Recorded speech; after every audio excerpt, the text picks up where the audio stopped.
There we go. Okay. Ah,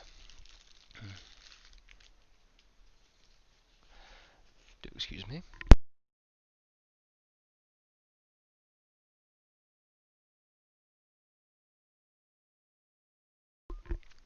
Right. Okay. So I'm just finishing getting ready. Sorry, I'm running a little bit late today. Just got to put another glass in the fridge, or in the freezer even. It's good to chill one's glassware if one can, and ideally not use dusty glasses.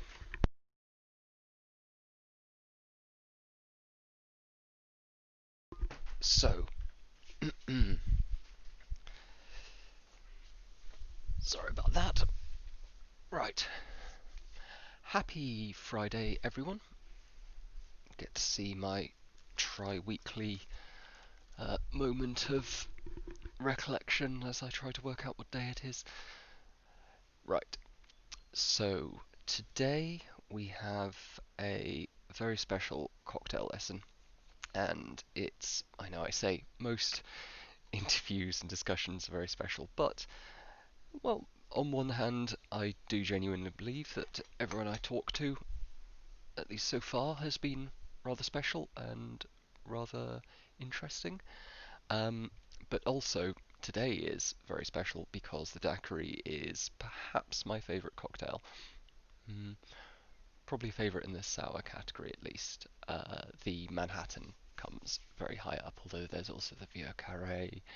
I like a lot of cocktails, but the daiquiri is really excellent, truly wonderful, and I am in very good company in being a big fan of it. So, John F. Kennedy was exceedingly favourable towards the daiquiri. He very much enjoyed it and frequently enjoyed them in the White House after a long day of work or during a long day of work, because back then everyone was a high-functioning alcoholic, of course. Ernest Hemingway was noted for his love of the daiquiri and frequently sought them out at La Floridita uh, in Cuba, in Havana specifically. Uh, hey, Colnetto, good to have you in chat. Colonel Otto. Oh, hey, Guy, how's it going? Good to see you. Um, so yeah, the daiquiri, wonderful drink, and um, it was with good reason that Hemingway was such a fan. And indeed, Hemingway had his own variant created, the Hemingway daiquiri, as it's now known. Although that's not what I'm going to be creating um, uh, this evening. I'm going to be creating the kind of standard daiquiri. The Hemingway daiquiri features a little grapefruit juice and a some maraschino liqueur, which is nice, but not what I'm going for. Though I do have something in common with Hemingway, which is that he was also a type 1 diabetic, hence his requirement for a daiquiri that was less sugar focused. I've just got to find my jigger, which I usually prepare. Um, as I keep saying, one day you will all get to see my lovely cocktail bar once I've gotten another webcam and managed to set that all up. But in the meantime, you will make do with me running back and forth to grab these things. Right, so I'm going to be mixing the daiquiri in a 8 to 3 to 2 ratio. What do I mean by that? Well, a daiquiri is composed of three things, three ingredients other than the ice, of course: rum, sugar, and lime. That's it. That's all you need. And I will be mixing. I'm actually going to be using two types of rum because I'm running a bit low on one. So we'll see sort of what ratio that turns out at. Um, So first off, on the rum, it's your most important ingredient, so choose a decent one. Although decent doesn't always mean expensive.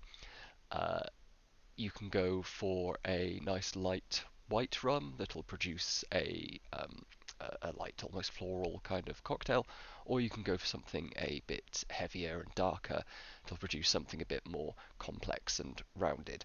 I'm personally going for a mix of Appleton 12 year, which is quite nice, golden rum, not super cheap, but very good, with somewhat cheaper but still very delicious Myers rum. So this is a dark Jamaican rum, and this is more of a golden Jamaican rum. Um, Both delicious, they go very well together. I would tend to mix fairly similar rums together, though, experiment and see what you can do, and one can often come up with interesting combinations. On the other end of the scale, you can go with something like, I mean, Bacardi White is the sort of standard, but Appleton and Flor both produce very good white rums that are generally, if not cheaper, about the same price as Bacardi. Appleton's usually considerably cheaper. Also Havana Club, white rum, all very good. Produce, I would say, a better daiquiri than Bacardi, and they have a similar kind of light, dry profile to them. So, as I've said before, we tend to go backwards in the order of cheapness of ingredients. So we'll start off with the gum syrup, or the just sugar syrup. So when I said 8 to 3 to 2, that's 8 parts rum to 3 parts lime juice to 2 parts sugar syrup. Now I'm using fairly concentrated kind of rich sugar syrup here. You might want to adjust upwards slightly if you have a weaker sugar syrup, depending on how you made it.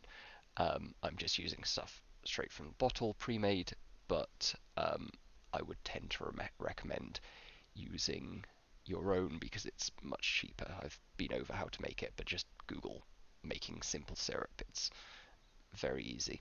So 8 to 3 to 2, I'm going to do 1 ounce. Wait,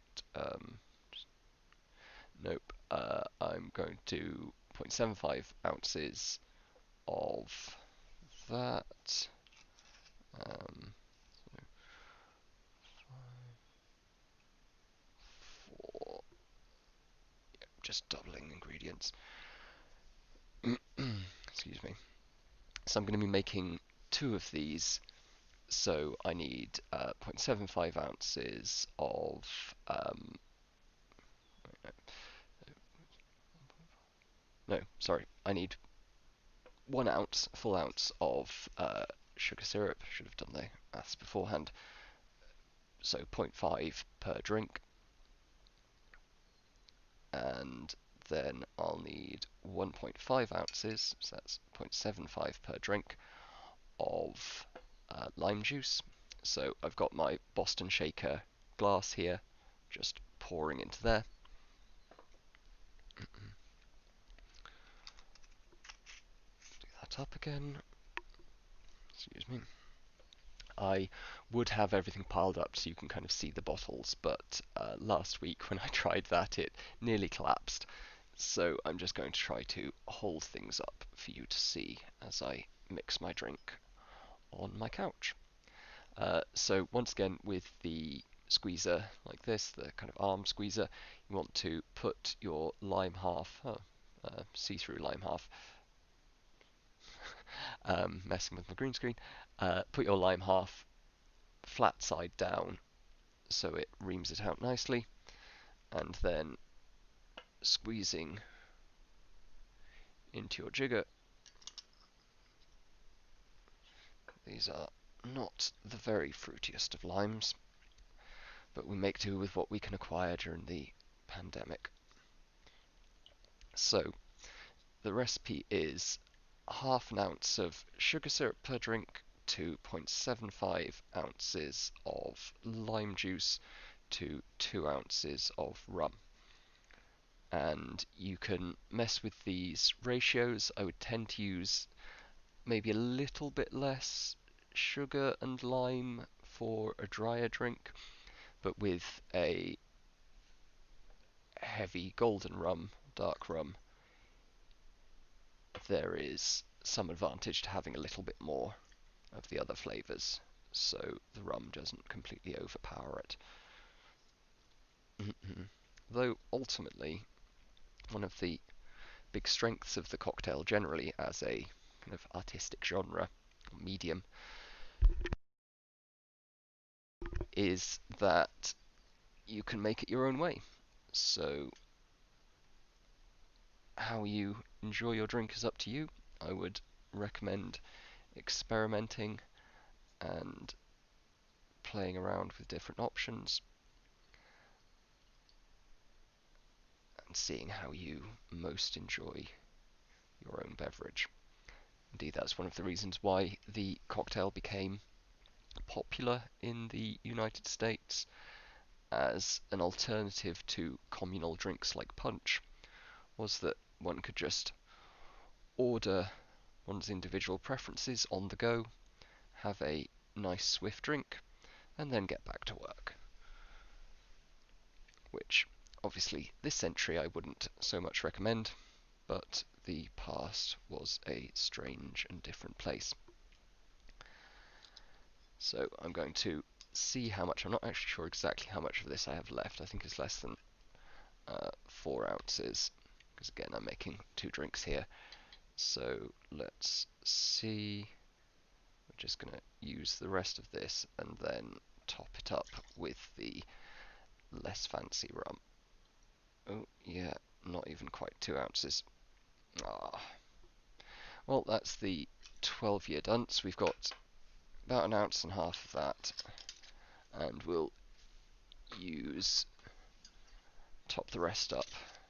So 2.5 ounces of Myers rum. As I've noted previously, I very much like the metric system. I use the metric system for just about everything, except for mixing drinks, because ounces work as quite easy round measurements, and my jigger is in ounces.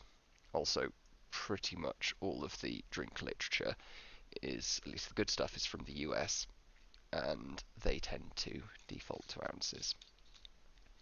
Other than that, though, imperial measurements are stupid, and if we were going to completely standardise, I wouldn't object that much to losing them for cocktails.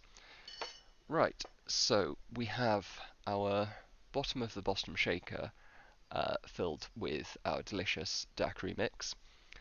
We have the top of the Boston shaker, but we are missing our ice, so I'm just going to go and grab that from the freezer quickly. So, as I've got up on the screen there, the daiquiri was named after the town Daiquiri in Cuba, most probably. As with most drinks, it kind of, the origins fall into obscurity somewhat, but the common story is that it was invented by a group of, or possibly at the behest of, a group of mining engineers who were working in the area at the time. Now, it's entirely possible that it was adapted from local drinks, as sugar, lime, and rum would have all been quite widely available at the time, and ice would have been reasonably available. I think I've spoken previously in the cocktail history video about the Boston's Ice King, who brought widespread availability of ice to initially the Caribbean and then the whole of North America. So I have my glasses and my glass of ice. The glasses I have had in the freezer to chill them. Now, ideally, I would recommend using a coupe glass, which is one of these classic sort of curvy champagne saucer cocktail glasses, but you can use anything. And as I discussed in the video about wine glasses work reasonably well, I find. As I discussed in the video about the margarita, you can do this kind of on the rocks or straight up. This time I'm going to strain it out to do it straight up, but if you want, just do it over ice. So shaking.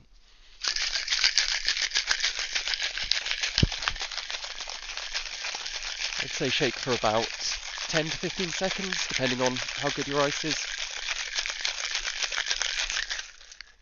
A nice hard shake, throwing it back and forth, and your drink's generally ready when the whole of the shaker is nice and frosted with ice. So you notice I've put the top glass, the pint glass, in an angle, so I just hit it with the heel of my palm, and it comes off nicely. Then we put the strainer in the top, the Hawthorne strainer, though again pretty much anything will work, and we strain out into our glasses.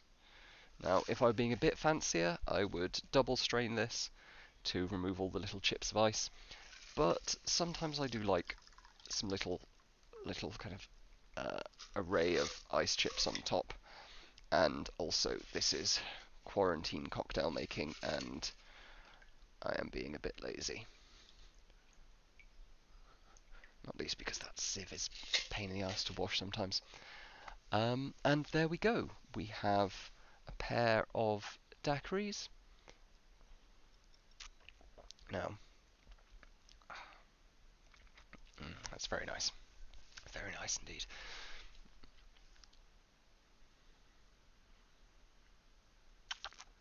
Mm. The daiquiri is a endlessly flexible drink, which you can have, as I say, on the rocks, straight up.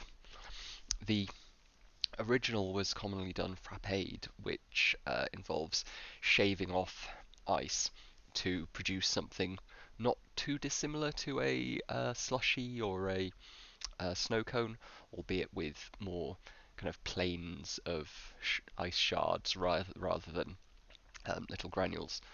And they are very good. The best one I've had of those was in Boadas in Barcelona, which is a very fine cocktail bar. Mm. Mm. Very fine indeed. And they do a real classic recipe. Right, I'm not sure whether Amy is watching, so I'm just going to pop up and bring her daiquiri. I will stay on the line as I do, thanks to the magic of wireless telecommunications. I think she's on a call.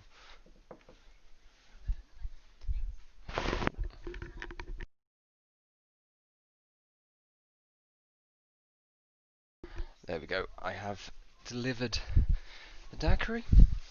She's on a call with some of her friends. So, there we go. Right.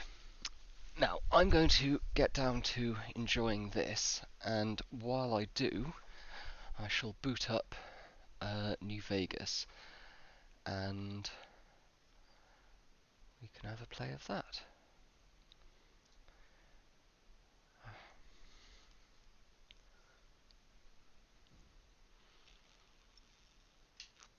Mm.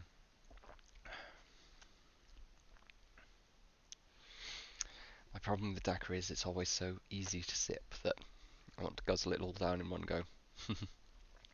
I'm glad you enjoy it, Amy. Mm.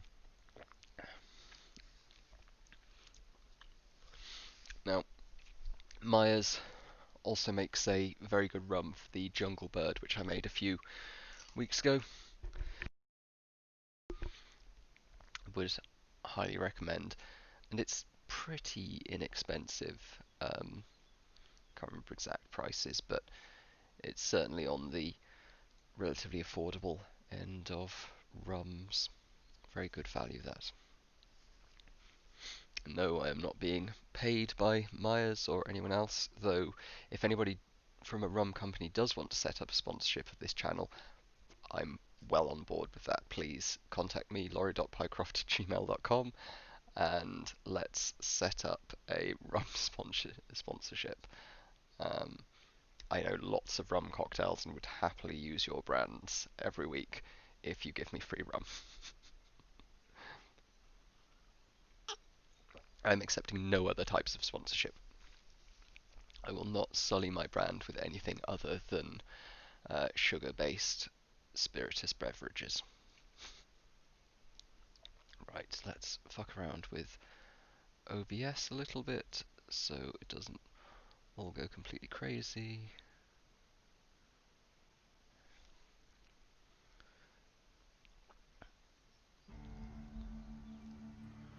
Alright, game view.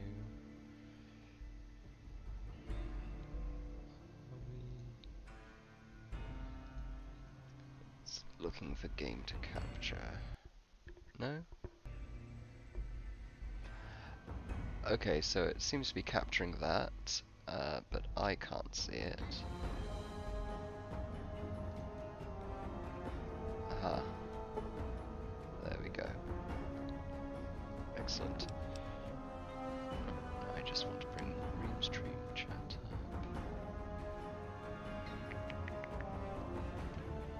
Oh, come on. There we go. Right. It's always a little bit of jiggling and poking to get it working quite right. But we are back to New Vegas.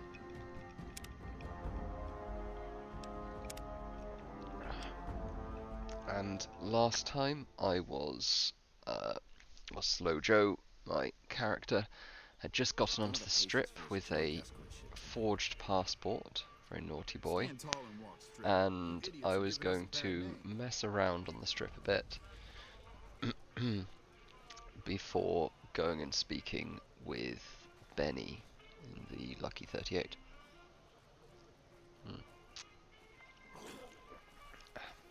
Seems quite appropriate to be drinking a cocktail here.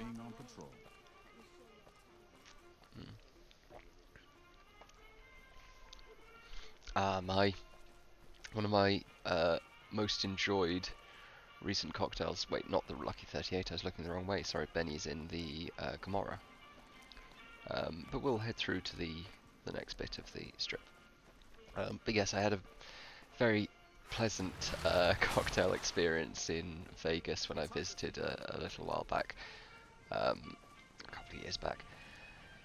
At the gaming table, I decided to bring $100 for the purposes of gambling, and set that as my absolute limit. Not going to go mad and not going to start frittering away my life savings. Let's go to the Ultralux and see if anything tasty is going on in there. So yeah, I took $100 and then I ended up spending $20 of it on buying a bottle of booze, which was probably a good idea because I wasted the other 80.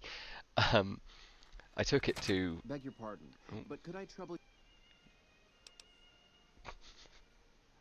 Sure, Hugo. My deepest apologies for the slightest inconvenience, but we simply can't have any... Please. Okay, goodbye. Yeah, so I went to the table and decided to try my hand at roulette.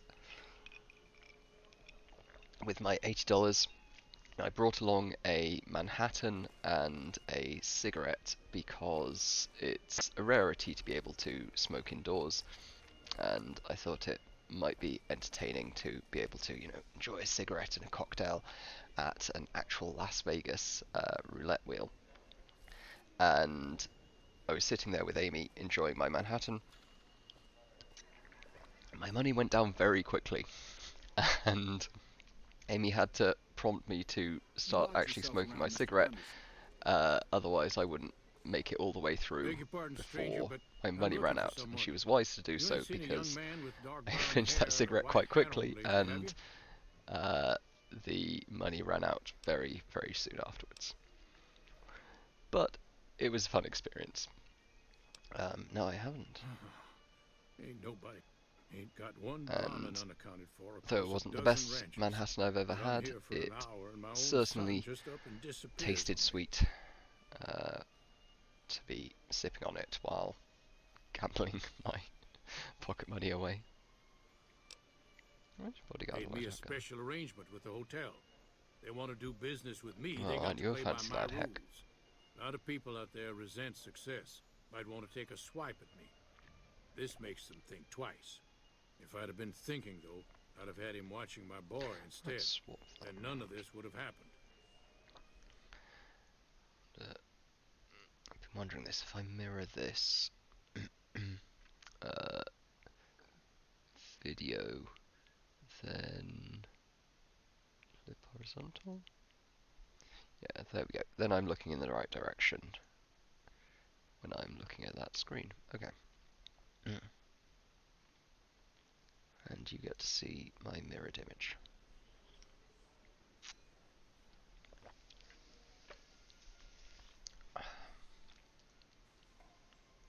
So, you're a rancher, heck? Yep, got a whole mess of Brahmins to my name. Bighorners, too. Used to just have the one ranch, but land was easy to grab before the soldiers moved. Before I knew it, I was running one of the biggest ranching operations east of California. East of Now California. everywhere I go, folks I never even met shake my hand and call me Mr. Gunderson. Don't quite know what to make of that. Well, that's nice for you, but you seem to have lost your son. My boy, Ted. He was right here. I didn't leave him but a minute. I told him to stay put while I talked some things over with the White Glove folks. He was never one to stay tied down to a spot, though. Gets that from his mother. Got most of my staff out looking for him now. I'd be out myself, but I keep hoping he'll show up back here. That's a shame. We don't want Of course, if he your son does going that, missing. I'll whoop him till his skinny hide turns to leather for putting me through this. But that don't mean I wouldn't be grateful. What business did you That's have here? between me and the White Glove Society. But let's just Well, that's say they definitely control not the suspicious. food supply around here, and I got lots of food to give. But that ain't as welcome as you might think. Food. Couldn't be anything concerning there. No, I'm sure it's perfectly reasonable. I'd be more than happy to have you. Heck, I'll hire anybody with a pair of... Sorry. Why are you...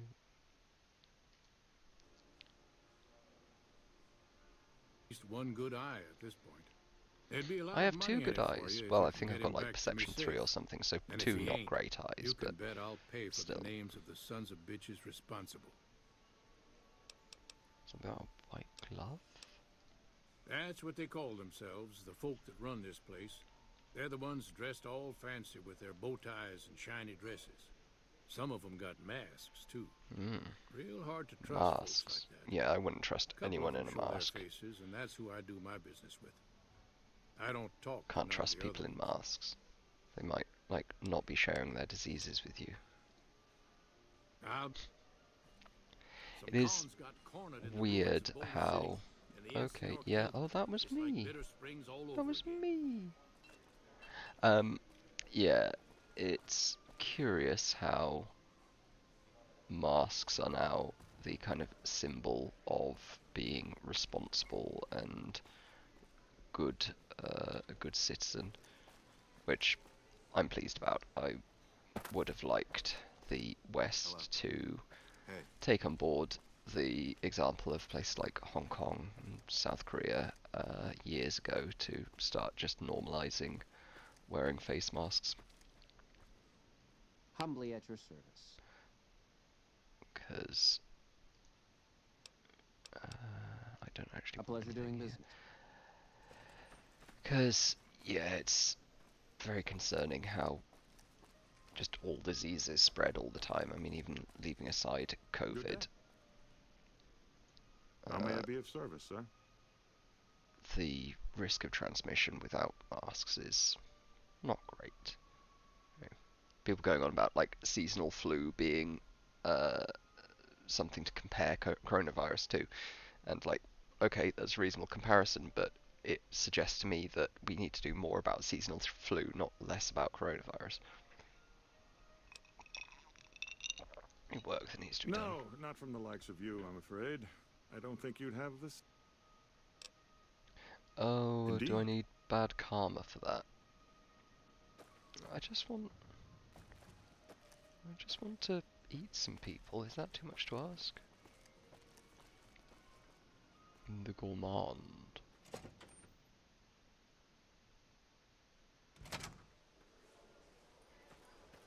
Hello, Welcome to Marjorie. the Ultralux.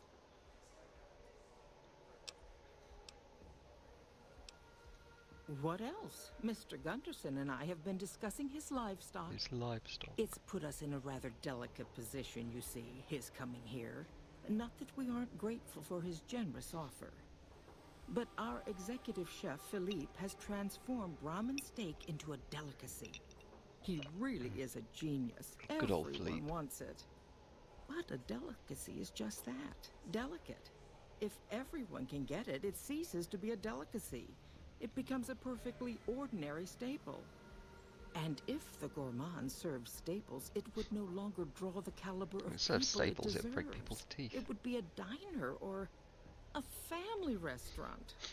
So as much as we'd I love all that they're love for there worried to be enough about steak for everyone, becoming a diner I'm in the afraid there are post-apocalypse. more important I mean, it's things to entirely consider. plausible. Obviously, we're always going to have people vying for positional status goods. This again? I thought this was all settled. I answered every one of that investigator's questions Even to his in satisfaction and gave The all biggest the help I post-apocalyptic could. shit heap, we I would know still our find ways of reputation hasn't always been differentiating spotless, ourselves. but that's all in the past now. How some people can't get over it is beyond me. For the last time, the White Glove Society has never and will never consume human Okay, flesh bit for of a any strong reason. denial. It's written in the charter. That's protesting quite strongly. Now, didn't I already tell you that we don't do that sort of thing? We do not engage in cannibalism here under Just a any little bit of circumstances. cannibalism, though. Come on. Though we haven't always Little been bit. the White Glove Society. There was another time, a dark time, when we went by a different name. But that's all changed now.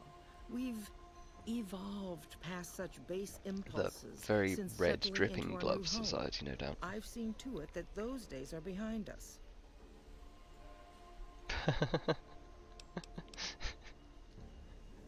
You disgust me. How dare you say such a filthy thing in my establishment? I ought to have you arrested. You'll kindly mind your tongue, or we shan't speak But any further. I like eating people, though. Come on. There was an investigator who came through here Oh, last cool. week. He'd been hired by a young man whose bride-to-be What is up, went fellow missing cannibals? during their stay here. Well, you can already guess what probably happened, can't you? It seems perfectly likely that she got cold feet and ran off. And that young groom just didn't have a clue, the poor dear. Yeah, you have a lot of missing people around here. Why, yes, I think so. I had our maitre d' Mortimer offer him a complimentary room for as long as it took for him to be satisfied. Okay. You see, the White Glove Society remains the very picture of courtesy. Something else, though. A man? Well, then this can't be. 2 disappearances in my hotel? Indeed, what will say? people say, Marjorie? I'm going to have a word with my staff about security on the premises. Whether these Marjorie people needs are to run a found or tighter not, ship. our guests simply must feel safe in their own rooms. This seems like a stupid question. I do, but one can hardly call it work. Okay. I suppose it is a labor of love, if it can be called labor at all. We at The the love White for Glove tasty, Society tasty human are flesh. all responsible for maintaining the beauty and as its founder, Okay, see you later, Marjorie. Oh, my drink is gone. Ta-ta. Ta-ta! I do say that before signing off every stream, so I can't really mock her too much for that. Ta-ta! Right. Hello? Hello. Who has a name? Anyone got a name? To eat at the gourmand is to spoil the palate. I can't bring myself to eat anywhere else. Got that strong taste for the people flesh, have we? Okay, these are all just NPCs. Let's go talk to Mortimer. He might have a clue. Oh, You look food supply. positively famished. You simply can't have that. That's a creepy ass mask. You want What's so special about her? Oh, that is a lot of health. Very valuable omelette. Well, I'll take a couple of steaks if you don't mind. And I will pay with NCR dollars. And I got some money back. Nice. give me a shout if you need anything else. Pleasure speaking to you. Morning. I like how they took the time to muffle the voice acting so it does sound like it's coming from behind a mask. A lot of shortcuts taken with the voice acting in this game, but that is not one. Out of my way, Ganon. Oh, hello, Chauncey. Good day. Yes, good day to you, sir. Those are all members of the White Glove Society. Our founder Marjorie gave us all a dress code. There's only one rule to it. In her words, we must dress in such a way that no one can be said to have dressed better than us. As for the masks, I'm not allowed to tell you. We're sworn Sounds like to a sex secrecy. thing. Actually, that's not true. That's just what we're supposed to say. I think Marjorie likes them for the mystery they create, and the way they make it clear that we're different from everyone else. But you didn't hear that from me. Where's your mask, Chauncey? Must have forgotten to put it on. How Why do you embarrassing. forget to put that on? It's very Well- embarrassing for you, Chauncey. You made an ass out of yourself. Good day. Hello, Mortimer. How may I be of service, sir?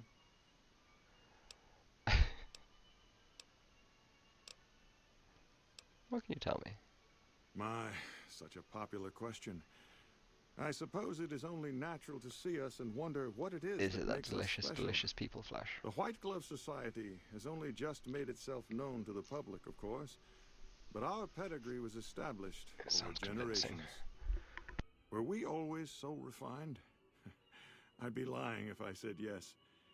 But I've always felt we were destined for a place atop modern society. And now, here we are. Not everyone can wear the finest clothes and eat the finest foods, obviously. That's just the reality we live in. But surely we can agree that the most tasteful, sophisticated people are the most deserving. Surely we can agree. That's what the White Glove Society is all about.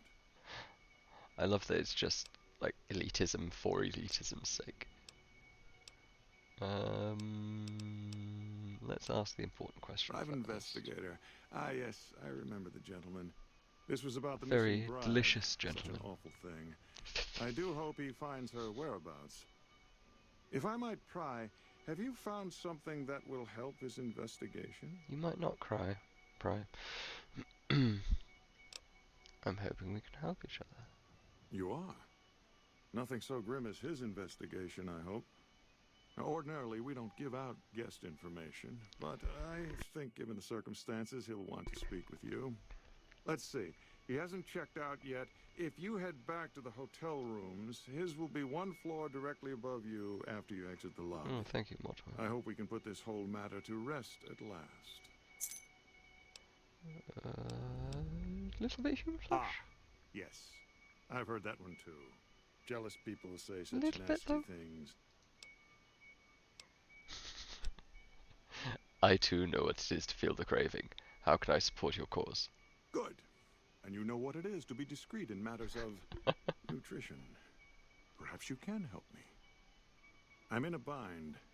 I've been planning an exquisite society dinner. I love how quickly his but there's a bit of turnaround a is. problem It's like, with the oh, main course. you're a cannibal too. He's Okay. got a powerful and temperamental father.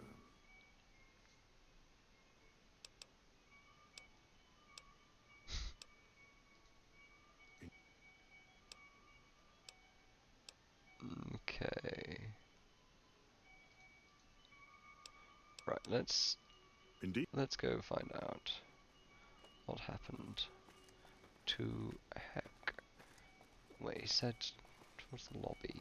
Not Heck, Ted, or whatever his name is. This French luxury service. There we go. Let's pop upstairs.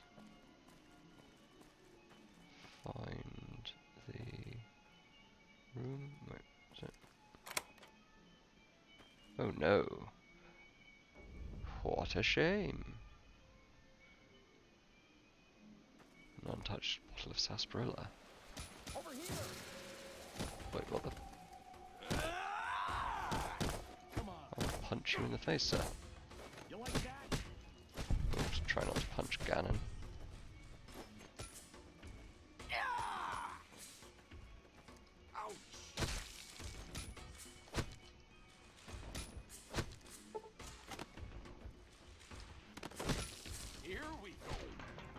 Yes, take a good face punching. I'm going to steal those for later. I'll take a dress cane as well. I'll steal all the clothes. There you go. How do you like being naked?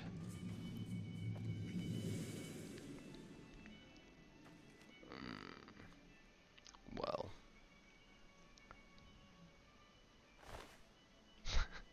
Hey Josh.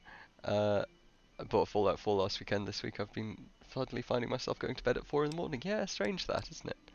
A matchbook. And those are pretty cool sunglasses. I'll just take those too. Yeah, strange that, Josh. Fallout 4 is good fun. Like, Steam Room, 4 PM. What time is it now? Oh, was that for my Pip-Boy? 7:49. Is that 24-hour time? I don't know. But we're going down to the Steam Room. That might be where the attack took place. But yeah, Fallout 4 is a lot of fun. It's a bit more like action RPG than the previous ones, but it does play very well.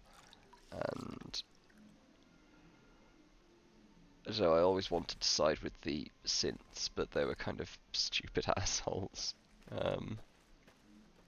And I also kind of a little bit want to side with the Institute because they seem like they're the ones who probably have the most practical chance of surviving. But they are like super evil. Hey. Hey. Right, where's the Gundersons? Right, bathhouse. Why is this not scrolling?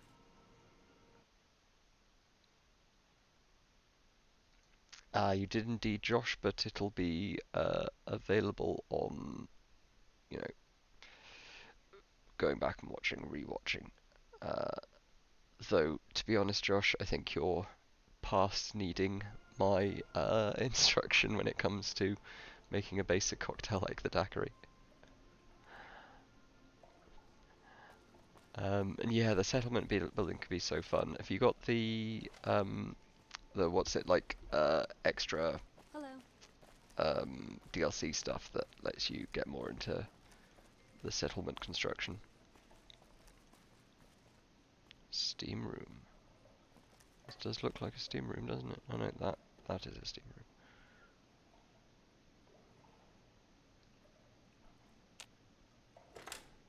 Yeah, I very much enjoy some of the more ridiculous stuff you can do with the settlements. Why is this not auto-scrolling? This is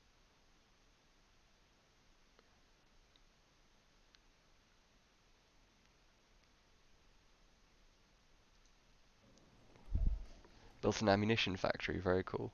Oh, and Neon Golden is back, my wonderful Amy. For anyone who hasn't already seen it, I would, obviously I am biased in these matters, but I would highly recommend going back to watch Wednesday's stream, available on YouTube under Post Normal and probably on one of the Twitch videos, because Amy and I, sorry, Dr. Amy Gillespie and I discuss how to read a scientific paper from a kind of aiming at non-scientists. So if you've ever like tried to scan down a scientific paper and not really known what was going on, or you know you have a bit of knowledge but you're not deep into that specific field, go back, watch Wednesday's video, and Amy and I discuss, how to do that. And I think it's very valuable. Obviously, I'm biased, but yeah, I'm very proud of that one, and I think Amy should be too, because I think she gave me the original idea for that, as I recall. Oh, we've had positive feedback, good. Oh, and holla, Stanley Cake Lie, good to have you back. Hello. But yeah, we've had positive feedback from it, and like I say, I'm pretty sure Amy and I were sitting here on the couch, and she said I'm pretty sure you came up with it originally. Said, why don't we do like a kind of explainer of how to read a scientific paper for non-scientists? And I think I developed it a bit, but I'm pretty sure you were the original idea creator. So thank you very much for that, and thank you very much for appearing on and chatting with me, because yeah, I had fun, and I think we produced some good stuff. So, Stanley Ketlai says, I'd like to know how to weight evidence when there are many studies on both sides of an issue. And that's a really difficult one, but also an extremely important one. There's not an easy, simple heuristic for it. I would recommend, as a kind of first approximation. What time is it? It's supposed to be 8 p.m. I think, so I'm going to wait for a while here. I'll sit down and have a wait, and while I'm waiting, I'll have a little chat about this. So, it's my general approach that if I kind of come into a new area and I'm not sure,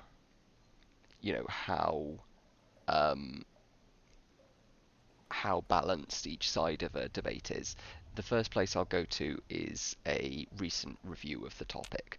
So if you search on Google Scholar or something similar Good day. for... Okay. Farewell. Thought we were going to meet in it. Alright, you're a bit weird, Georgie. But yeah, if you search on Google Scholar or PubMed or whatever for the subject you're interested in plus review, then while reviews are certainly not always objective, they do tend to give a pretty decent impression of the current state of the argument, or at least they should try to. Certainly I would, when I've written reviews in the past, I would make it a point of trying to explain both sides of a controversy, because if you're on one side and your lab is clearly in favor of one position, and you don't present the other position well, then you look like an idiot. You look like you're not engaging with the topic correctly. So there is some incentive there for scientists to try to present their reviews at least in a moderately balanced manner. But yeah, it's certainly the whole issue is certainly confused, both in terms of which review you're going to focus on and which studies you want to focus on. It's very confused by the fact that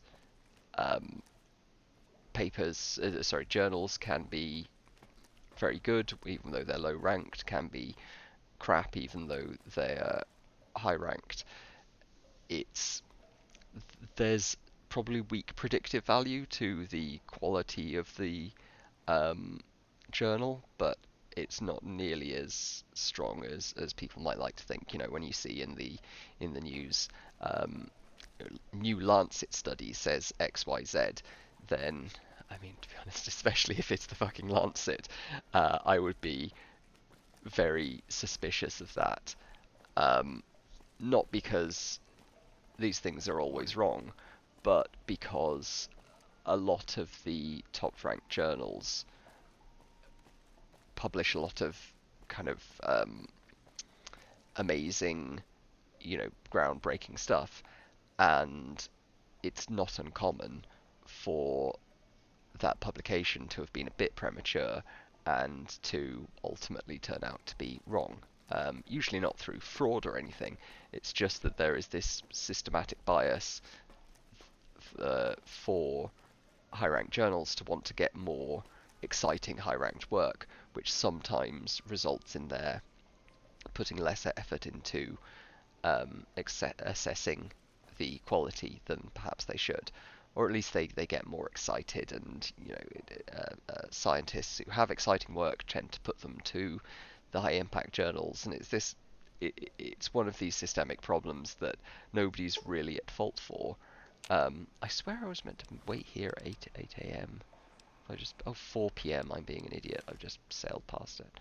Okay. We'll just wait around for another 8 hours or so.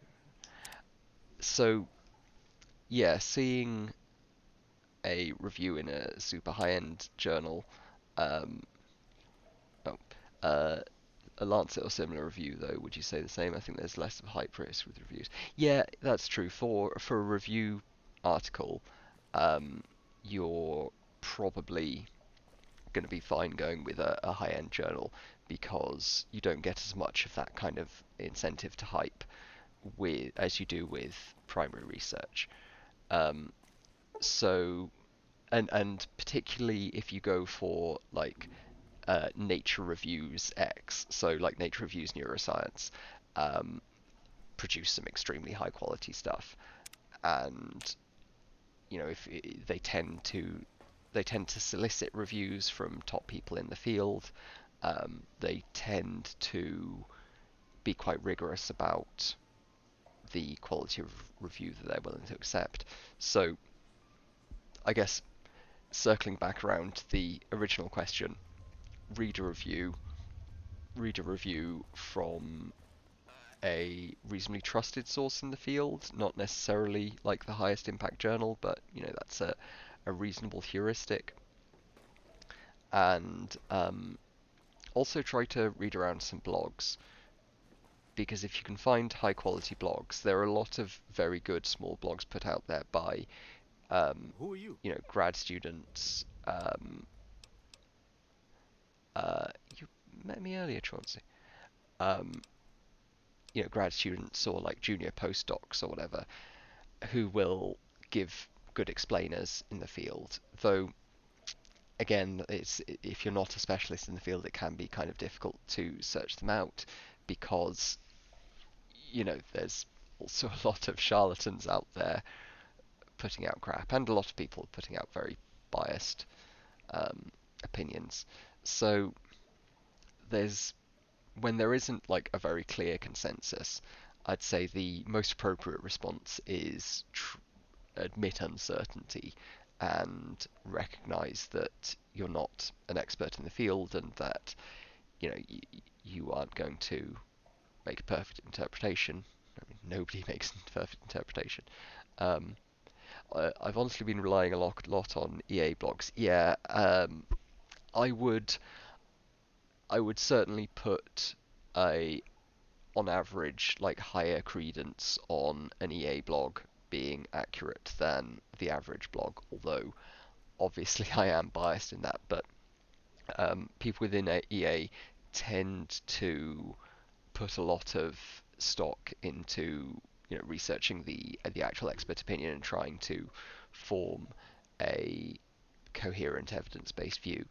But also, I found that EA blogs tend to be quite good for going back and editing and posting corrections, when, again, generally, as a very rough rule, they tend to be quite good at that, because there's a lot of emphasis into admitting mistakes in the EA community.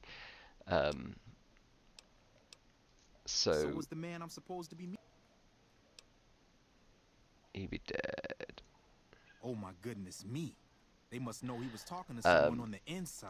So, they'll be watching yeah, I would put a bit more credence in the average EA source, but like I say, being within EA, I should probably also somewhat correct for in-group bias there.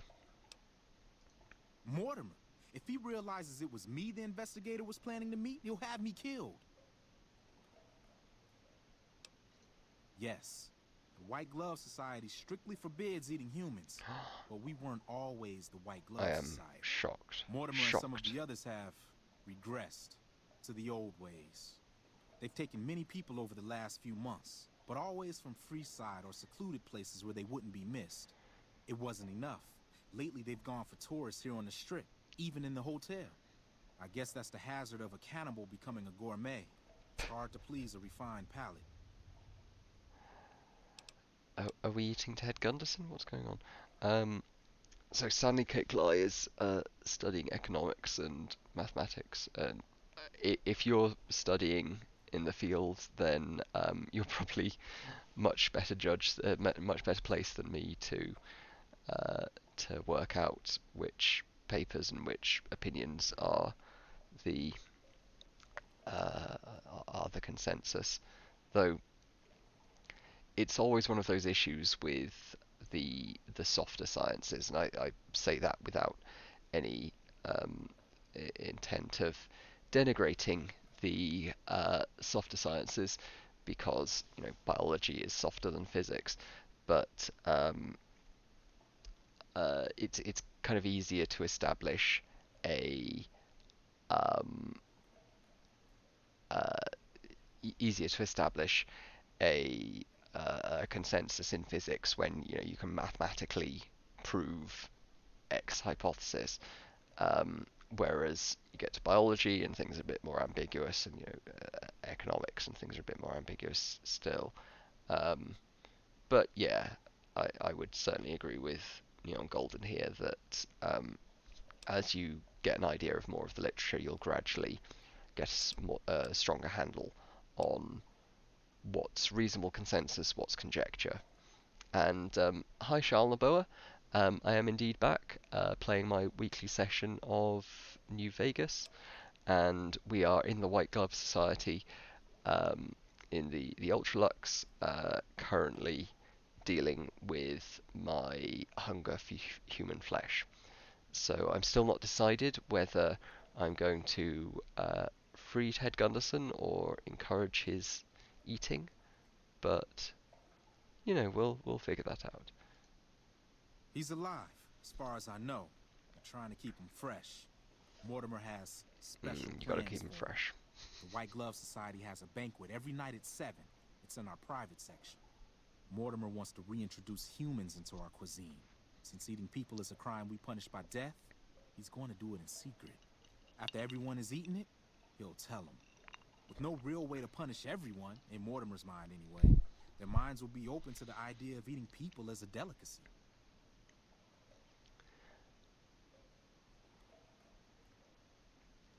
Oh, ain't that the truth? Yeah, really high quality stuff in any field is extremely rare, and a lot of the best published stuff sometimes isn't high quality. And that doesn't mean it's like necessarily bad or wrong or anything. Just producing high quality research is really fucking difficult.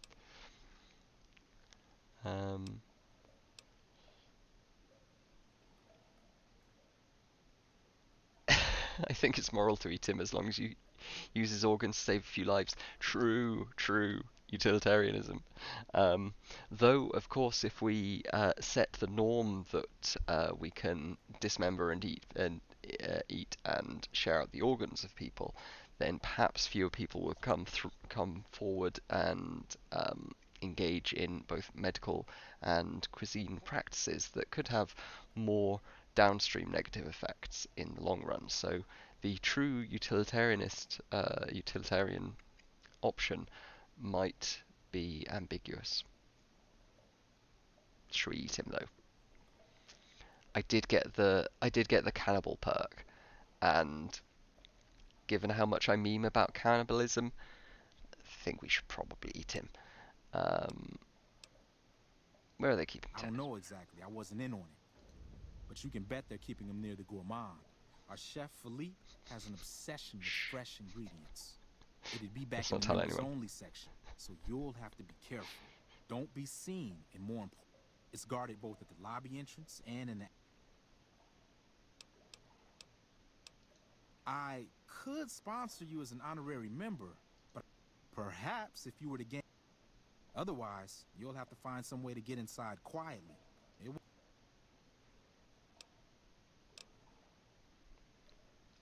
They might, but to him, the legacy of returning to the old ways is worth Yeah, his I own should have a life. cannibal-related I don't think he discussion at some expects point. it, though. I don't either.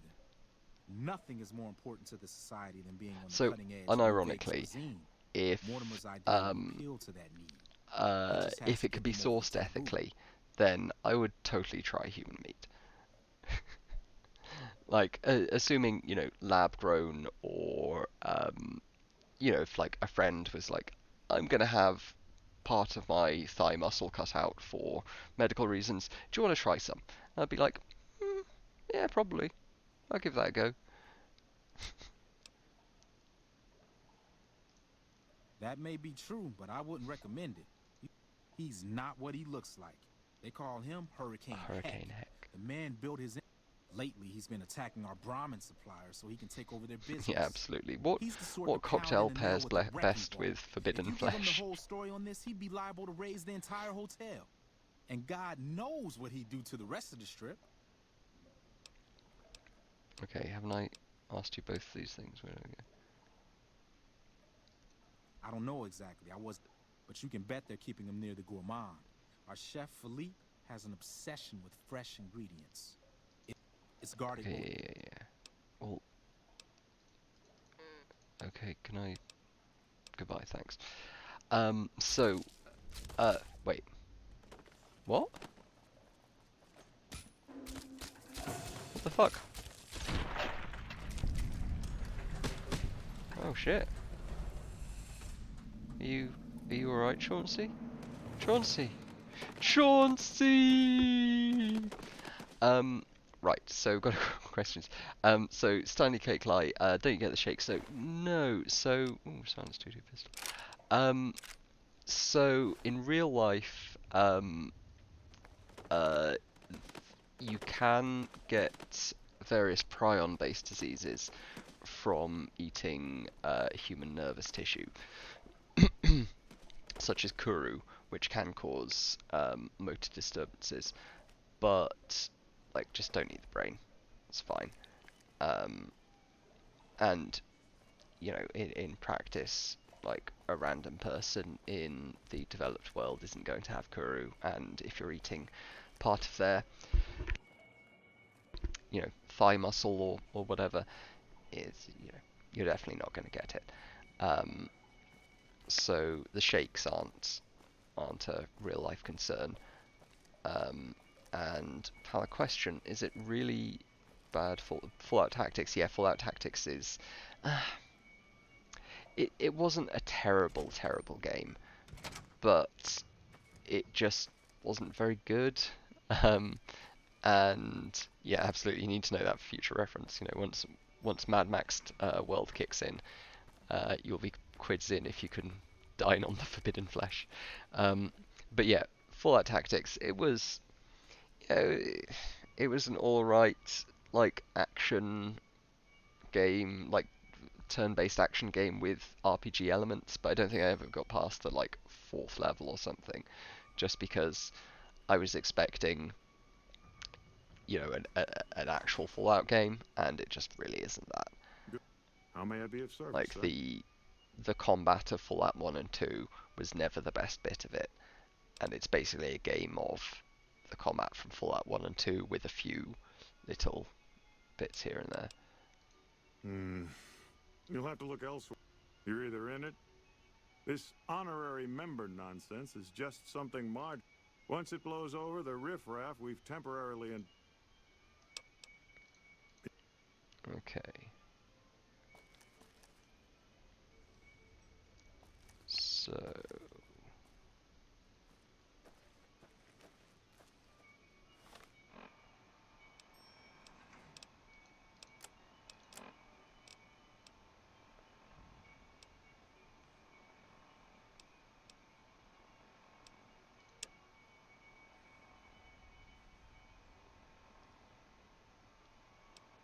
I swear I could... Does anyone remember? I haven't played this game in bloody years. Does anybody remember how I can side with the White Glove Society?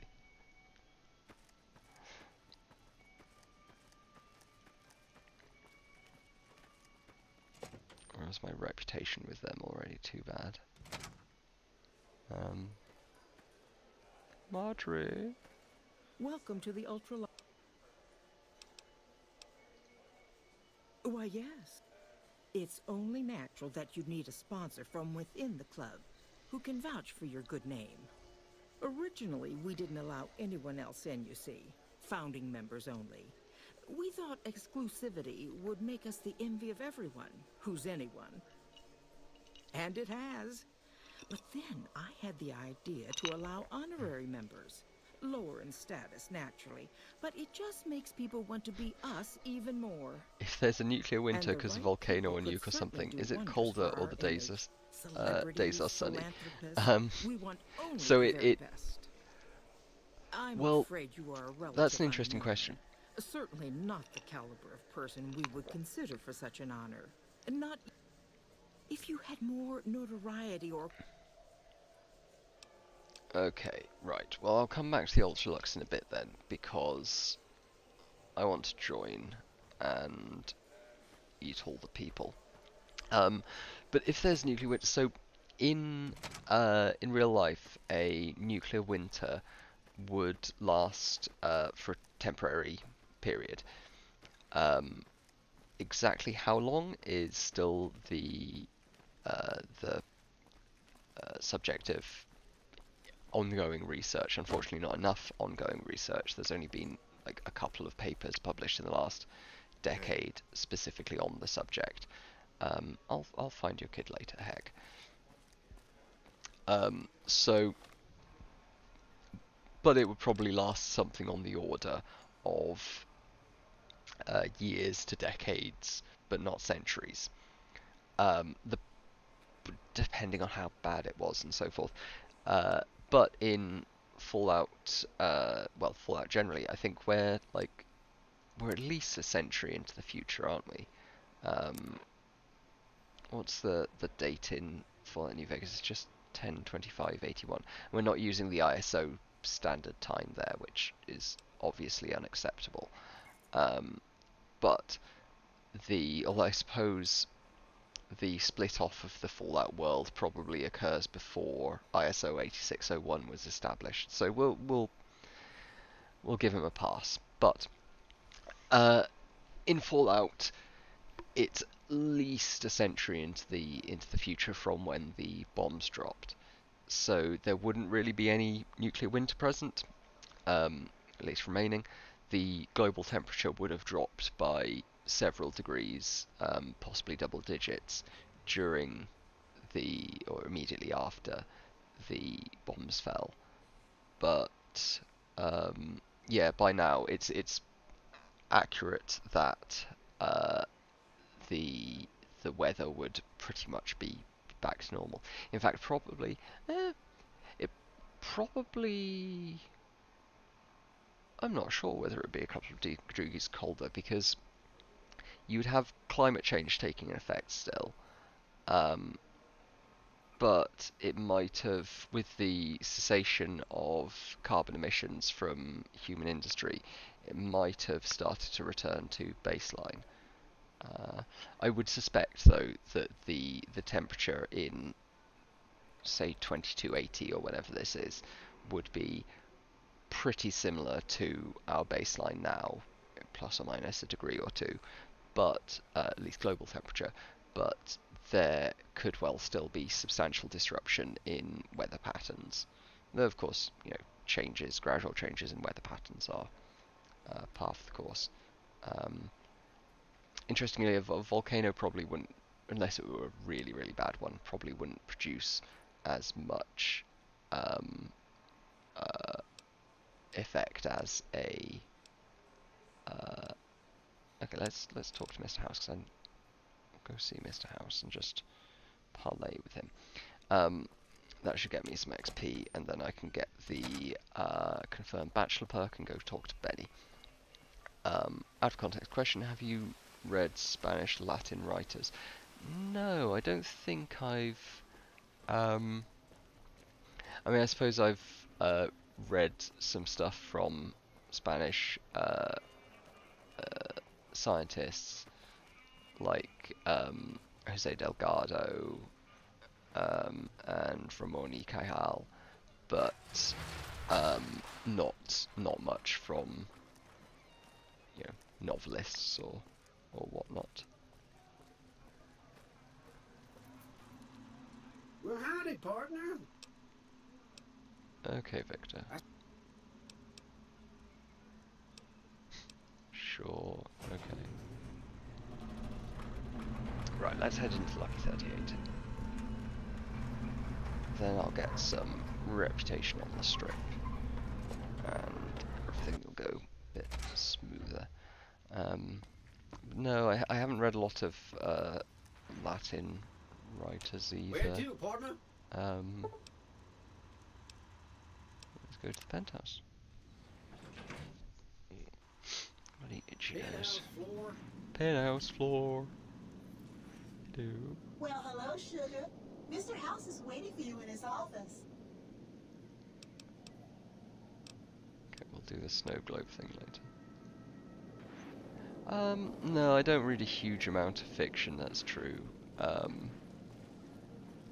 And a lot of it is just like schlocky, Warhammer 40,000 novels or whatever. Mostly read non-fiction. This meeting has been a long time But I coming, do a lot of hasn't it? audiobooks as well. You've come a long ways, literally and, I suspect, figuratively as well. I have to ask, now that you've reached your destination, what do you make of what you see?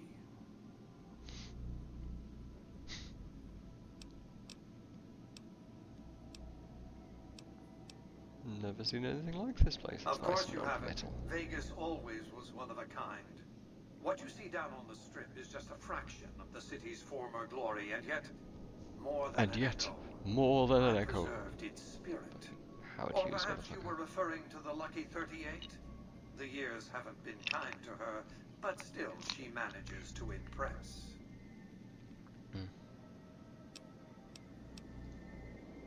Oh, don't be coy. Don't be coy. You've been playing a high-stakes game ever since Victor dug you out of the ground. Don't be afraid to admit it. Okay. The business is this. One of my employees has stolen an item of extraordinary value from me. Simple enough. What do you propose? My only concern is the recovery of the platinum chip. When you bring the chip to me, I will pay you 4 times the delivery bonus stipulated in your contract. How's that?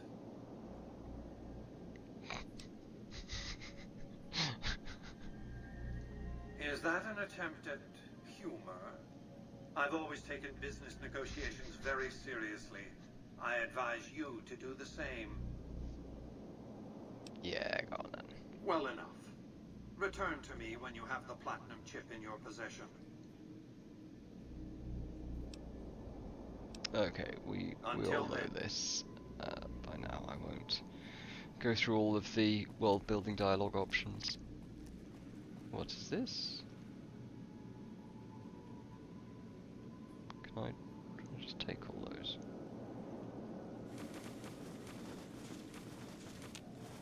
Haha.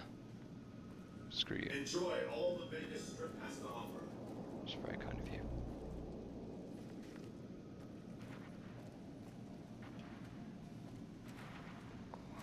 Right. Are we done? What's going on? Congratulations, Oh, partner. You can bring your friends too. Just bear in mind, you're the only one gets to see the boss. Enjoy the day. oh, that's very kind of you. Okay, I'm just gonna pop up to the cocktail lounge. Just grab the bobblehead, wherever it is. I swear it's along here somewhere. Oh, no snow globe. That's it. Aha. Oh, test site.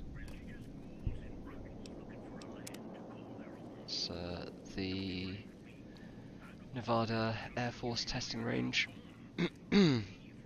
which is the most nuked place on Earth. Throughout human history, we have, I say we, I had nothing to do with it, but we've let off approximately 2,000 nuclear weapons, about 1,000 of which were let off at the Nellis Air Force test range, some ways north of Las Vegas. Hey, you there. I have a message for you. It's from Ambassador Crocker. Very important. Ooh, very important. Let's go see. Where's Arcade? There we go. Hey, buddy. Are you already following? Follow me? Lead the way.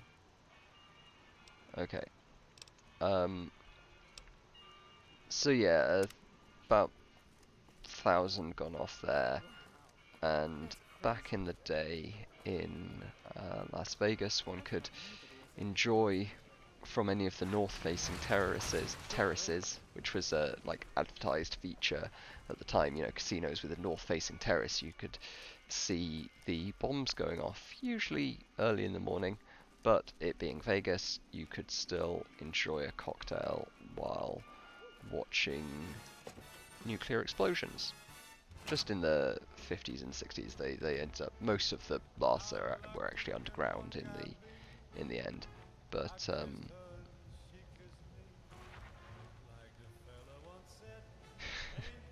you know, I think everyone, including me, wants to know how to play Caravan. I have no idea how to play Caravan. I pretty much every time I bet it feels play a real game. nice. That damn Mr. House is forbidden. Mr. House. Okay. None of your business. You're not getting started off on the right foot here. You better watch yourself out there. Alright. Alright then, Batman. Yeah, I never play the like additional card games in RPGs. Like, I have no idea how to play Gwent, even though I spent a fair amount of time on The Witcher. The Witcher 3 at least, I haven't played the earlier ones. Wait, what? What? What the fuck is going on? Okay. What the shit? I mean, okay. Right, I might... Apparently they will. Okay, let's see if we can load from autosave there, because I don't think that was supposed to happen.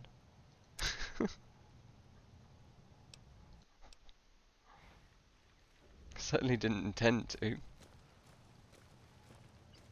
I bet it feels real. Okay. This your... Yeah, sure. Okay, goodbye.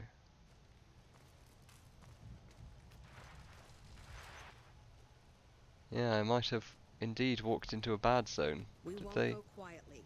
Should The we Legion can count slowly approach? Hold it. NCR only beyond this Okay. point. Keep your distance, or I will fire. Okay, I walked past that accidentally. Can I talk to you? Oh, no, that was too close. That was too close, okay. Oh right, that's the fucking monorail station thing. I'm being an idiot. Oh, go away. Right. I don't need to go to the monorail station. Where the shit is the ambassador? Are you the ambassador? No, you're not the ambassador. I bet it feels real Oh, nice. fuck off. This your... Yeah, sure. Okay. Goodbye. I think is the ambassador's office back here? Those look like restrooms. No, that's a storage closet. Yeah, am I? Oh, is this the transit station? No, the fucking embassy is further up the strip, isn't it? Am I being idiot Dumbo man?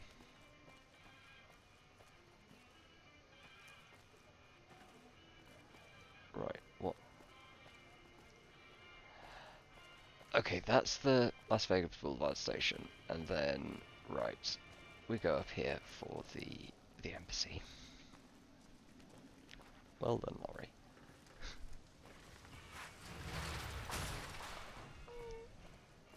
Right.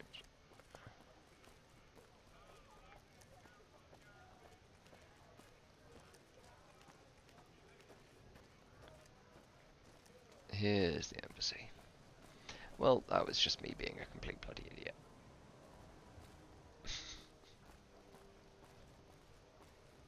You got business here? Yes, I've got business here, you bastard. That's the military police HQ. Is this the embassy? These different buildings. Right, that's it. Yeah, I just walked into the zone of death, apparently. These are very grumpy NCR troopers. Maybe it's because they're on duty so close to the excitement of the strip that they're vexed by their colleagues' ability to enjoy stuff. Why can't I just steal all of your stuff? Let me steal your crap. Nope, that doesn't look like Ambassador's office. Nope. Nope. Glad you're well stocked for toilets. Hello. This is... Help you? Well, yes, you can point me in the direction of the bloody Ambassador's office, can't you? Apparently we just have lots of bedrooms in this embassy. Welcome to the NCR Embassy. The Ambassador. Ambassador Crocker can be found in his office through the door to my right and at the end of the hall. Okay, thank you. Ah, the door to her right. Okay, yes, that makes sense. I'd like to be alive playing Fallout 2, you know, you hit critically Frank Corrigan for no damage. Oh, yeah, I should do a stream of Fallout 2 sometime. Fucking Frank Corrigan. Ah, I see you received my message. Good, I have. good. I had something important to discuss with you. You sound a lot like everyone else. Yeah, I'm listening. I'm sure you've noticed that things are a little tense around here with all the issues between the NCR, the Legion, and Mr. House. It doesn't take a genius to see that something big is going to happen soon. To be honest with you, the NCR is in a tight spot. But if we fail now, it's the people here that are going to suffer the most. I'm not willing to let that happen, and I don't think you're the kind of person that would either. Oh, go on, you've got my attention, Dennis.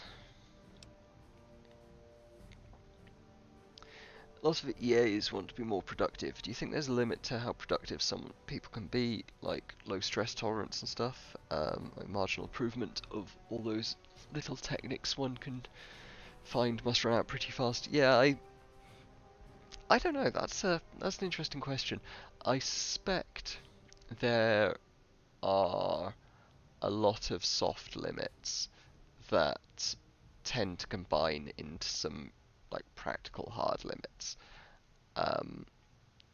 I certainly feel personally at the moment that over the last like couple of years I haven't been nearly as productive as I can be due to various health issues, and there are certainly some like practical limits to how much time one can devote to training to become better at a certain area, how much energy one physically has during the day to undertake useful activities. And I suspect that a lot of, part of the reason I don't personally practice a whole number of very in-depth metacognitive techniques and pharmacological techniques for improving cognition and all these sort of things is because I suspect that there is substantially diminishing returns once one starts stacking on all of these different ways of improving productivity. So To the northeast is a I'm settlement. not super The confident locals about here that, call them but boomers. They are sitting on a I think munitions stockpile there's... that would be invaluable to us. Ooh, the I would like you to boomers. get in contact with them, and then do whatever it takes to convince them to help us. Okay. Unfortunately, okay. the boomers keep to themselves and are, let's say, hostile to all outsiders. Yeah, That's why I need someone like you. Someone with your I background suspect and that reputation would have a better the chance of reaching frequent them kind of than anyone I have fetishization available. of In exchange for your help, you would receive complete amnesty for any past maximizing crimes against the NCR, as well as additional benefits maximizing and productivity perks. that Do you think you would be able to do some this for me? in the kind of EA and rationalist community engage in is not necessarily counterproductive, but maybe not the best use of time and effort. And yeah, I've never managed to get into the Pomodoro technique. I suspect, to be fair, that in my case, there's probably some low-hanging fruit where I could really find some productivity techniques that would improve my functioning. Much appreciated. But once you've talked to them, come I back don't and know. let me know if they will help us. I certainly empathise there, Stanley Cake-Lie, and especially when the EA community is filled with some like really intimidating, highly competent people. It does sometimes get easy to like compare oneself to them and go, well, I haven't written any books this year. I haven't, published X, Y, and Z. I'm not having these great earth-shaking thoughts. I think it's very easy to get down on oneself, but it's important to remember that when comparing oneself to people who one respects academically and intellectually, that first of all, one is comparing oneself to, by definition, the people one respects the most and the people who have achieved the most by one's value system, which means you're inherently comparing yourself to an outlier.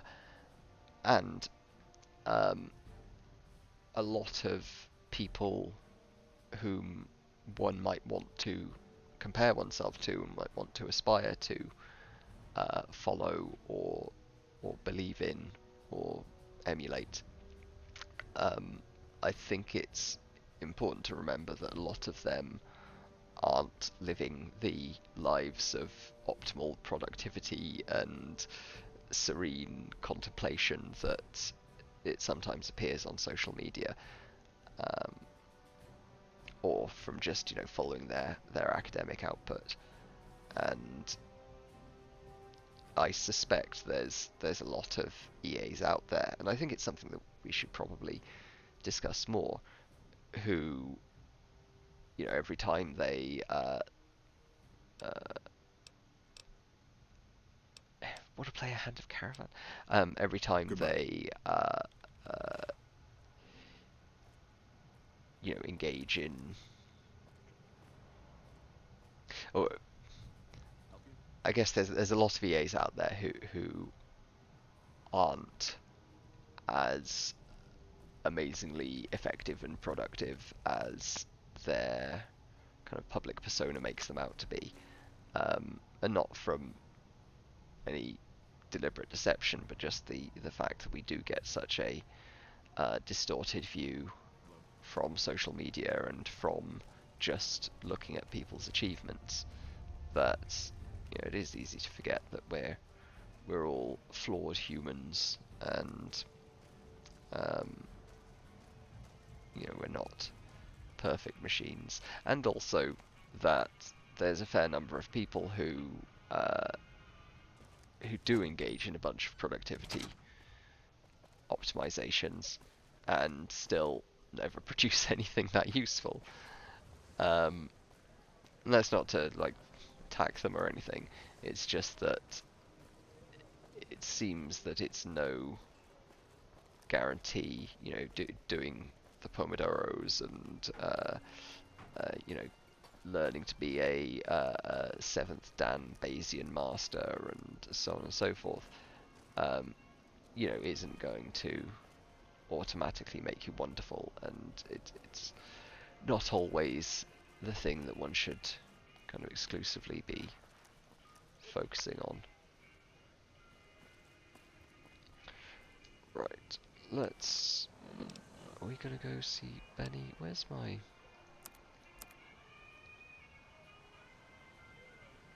Yeah, this is true as well. Successful academics all tend to work hard, but the way that they work and the approach they take varies hugely. I am so close to leveling up because I want to get that confirmed bachelor before speaking with Benny. Okay, let's. Oh, you can seal the. Evening. No. Uh-huh. Okay. Let's go wander around a bit outside and. Okay. How about we discover a few more places in Outer Vegas? Bayesian Master is in my Tinder bio.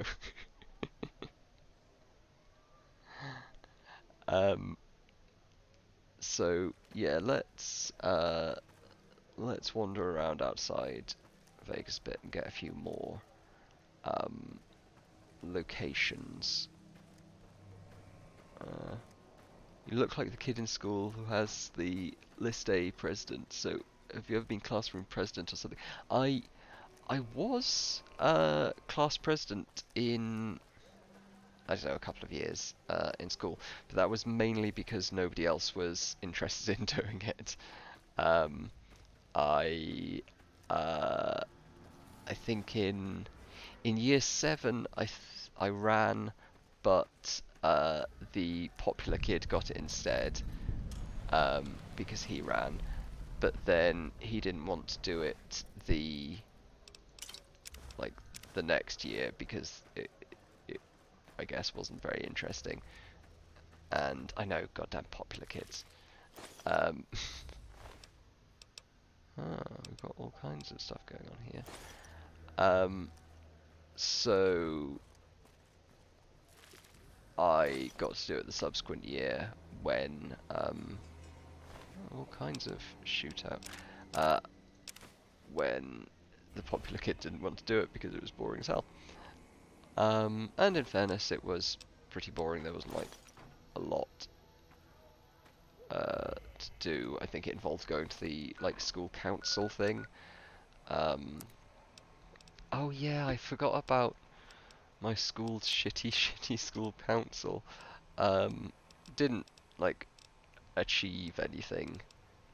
Just sat around doing basically nothing of use. I think the most the school council ever did was marginally change the uniforms. Sure, just don't treat me like a pack Brahmin, okay? Because of course we had a school uniform, which is moderately common in the UK, I think.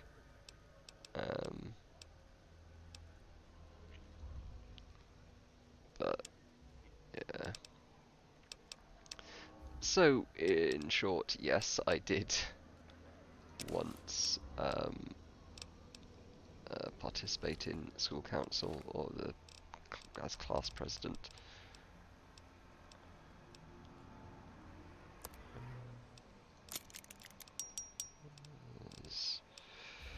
Repair my plasma rifle. Not that I'm going to use it, or actually I'll hand over to Gannon.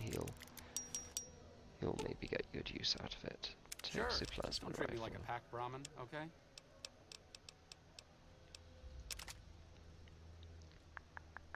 Right. Just a little bit of inventory rearrangement. Do you want some ammo? Give you some fusion cells. There we go. Right. Well, that was quite a good little find.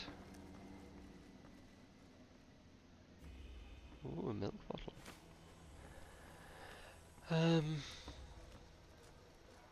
Poor Brahmin.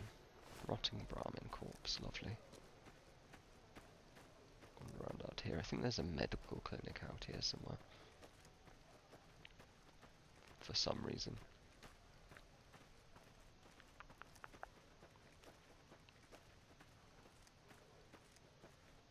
Door to Isaac's house. I'm going to leave that alone because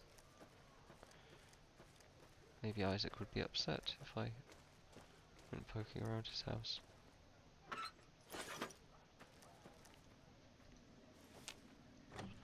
See if the hostelers are in. Hello? Just steal all your shit quickly.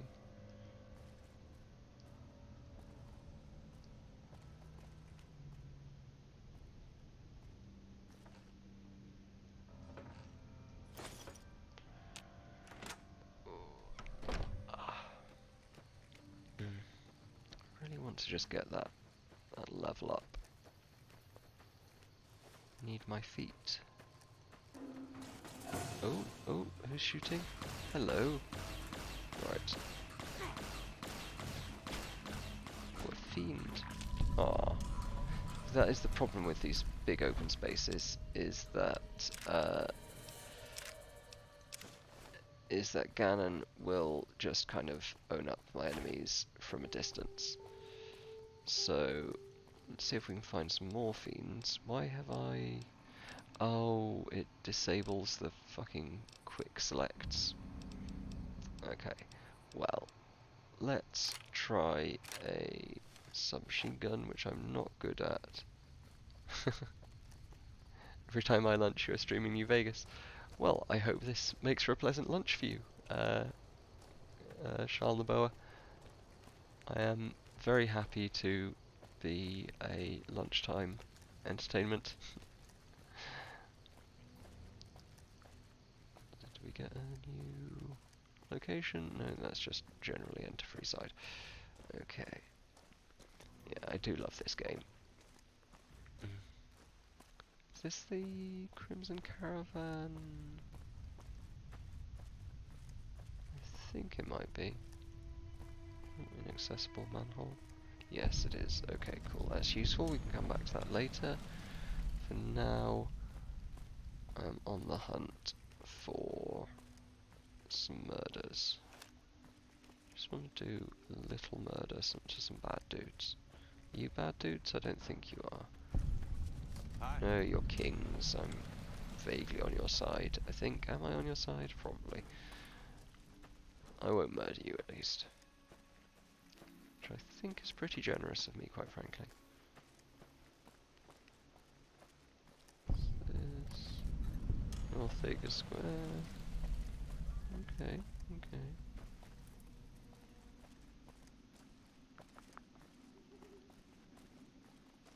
Where's something to fight? Ooh. I think there are things to fight down here. Let's go find things to fight.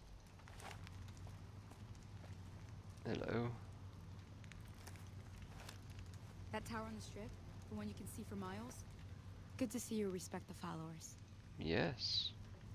Okay. Glad we agree.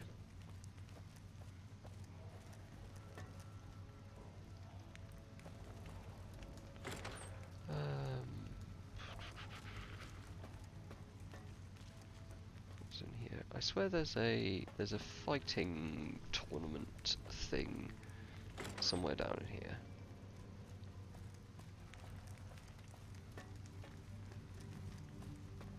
Keep an eye on your stuff, damn thieves. Yes, quite so. See if I can find that.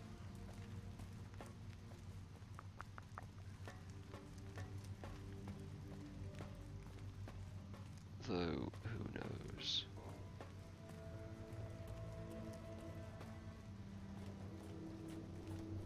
Honestly not sure where it is.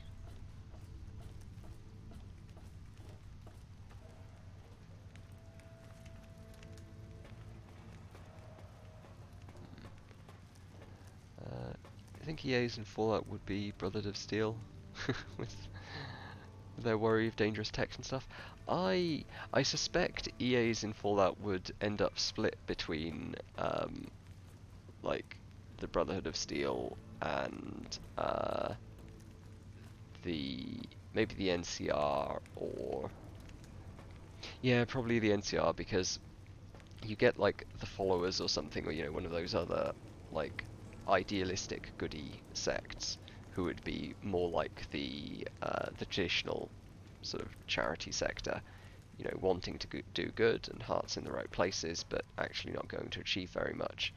Then EAs would probably be, or at least a good chunk of them would probably be, you know, just working with whoever's the most powerful and not terrible people in the area to influence policy and to have good impacts on the margin.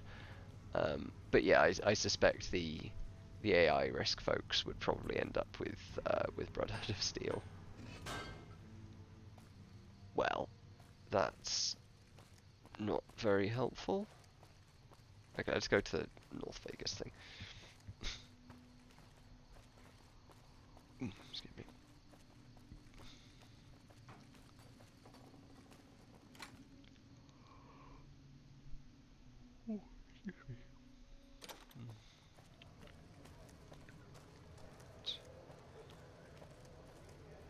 Can I help you with something, stranger? Hello, Crandon. You have very wide eyes. You have to fight Rob Whiblin then.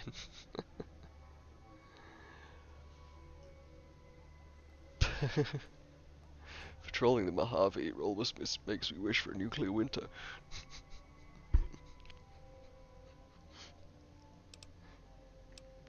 Tell me about We've North been here Vegas. for a few years, just looking for a place we can call our own. Life's harsh, but still, it beats the hell out of the desert. We've got numbers, we've got food, and we've got trade. That's progress, stranger. Yeah, fair enough. Does sound Keep better your than nose to the nothing. ground, stranger, that's what. Mind your own business and let us mind our own. If you got a mind to loot the old Mind your H&H own tool business and factory, let us mind don't our even own. bother.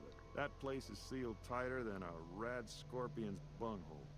Every salvager who tries gets blown up, flattened, or gutted by traps. Then he starts to stink up the town. Okay, that sounds like somewhere exciting to go. That is some high poly mountains over there. High quality stuff. You just That sleeping tower on the ground, the one okay. you can see for miles? I hear it ain't sealed up no more. Have you seen that tower on the strip all... I hear it's not sealed up anymore. My Jules.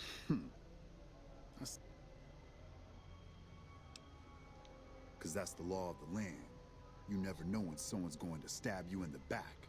And I like mine upright. Maybe one day, stranger, when you've seen all I've seen, done all I've done, you'll sooner trust a rad scorpion than a new face in the wasteland. All these people are on about rad scorpions all the time. I sure am, stranger. But there ain't anything about you that makes me want to go into... But what's your story, That's though? a long one, stranger. Let's just say I got tired of killing in the wasteland. And now I found... Okay. We're independent folks here. Merchants, gamblers, NCR whores. All of them trade with us, and we offer protection against critters and the fiends.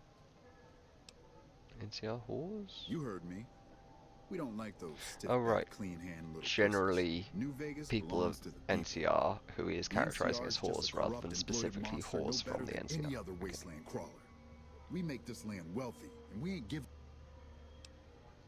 They're a bunch of lunatics, so pumped full of chems they don't give a damn about life anymore. Vault 3's fiend territory. Ooh, Vault 3. Those shitheads attack Westside all the time.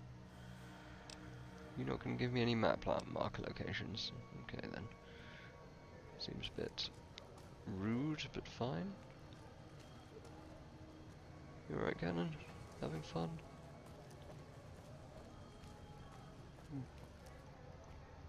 Grey. It's the grey. It's been so long since I've played this game.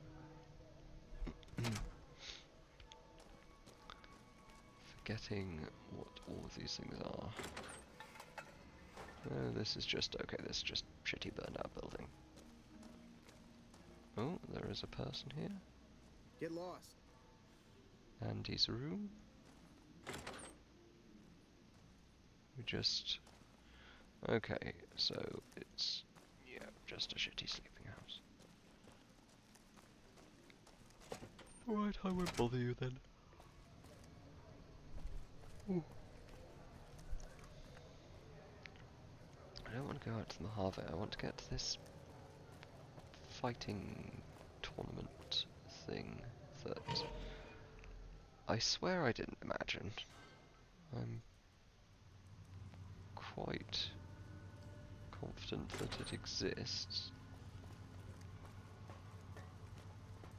I just have no idea where it is.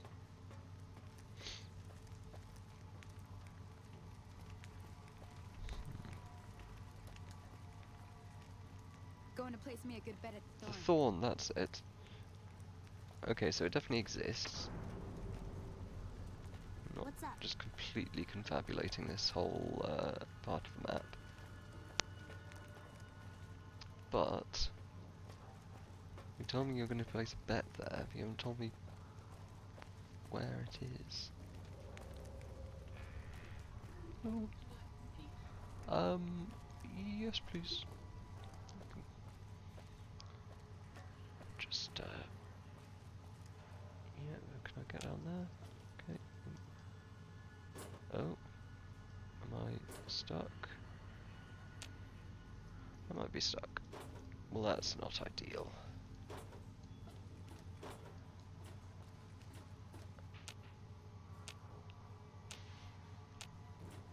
Well, that's not great, is it? Ganon, help me out here.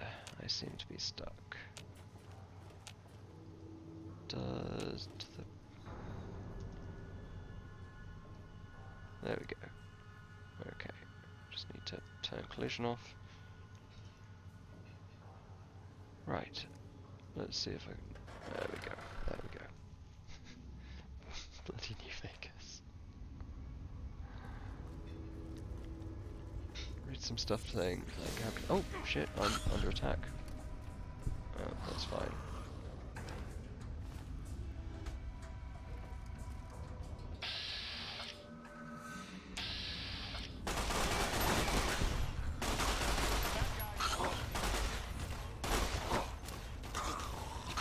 Okay, get out, punch fists. Punch, punch, punch, punch, punch. You weren't dying very fast. Alright, Ganon. Well, he's just made that a whole lot easier for me. Okay. Right, well at least here's a fight.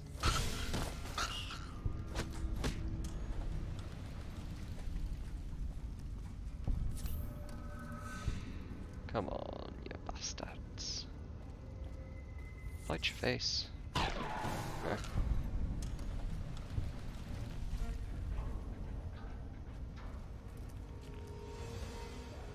Just gonna vaguely wander around here. See if I can find the Thorn. And if not, at least I get to kill... Oh, fiends. Hello, fiends.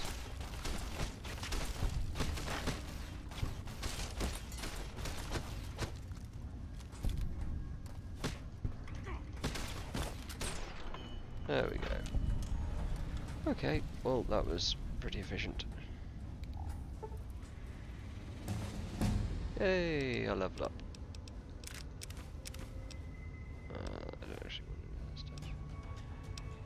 Hey! Right. Congratulations to me. Let's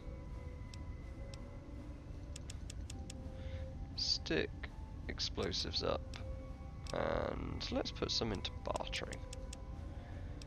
And then I've got 1 point floating around that I'm going to put into guns, even though I'm not very good at it. And then let's go with confirmed bachelor, because I am all about trying to get more dialogue options. And we'll just scavenge up these little fiendy boys and girls. And then probably off stream I'll do a little bit of messing around with my inventory and whatnot. But yeah. You thought you could Oh, hide from hello. me? Just quickly kill you. Oh, thank you, Cannon. Okay, well, this is all delightful. Successfully killed these bastards. And yes. Right.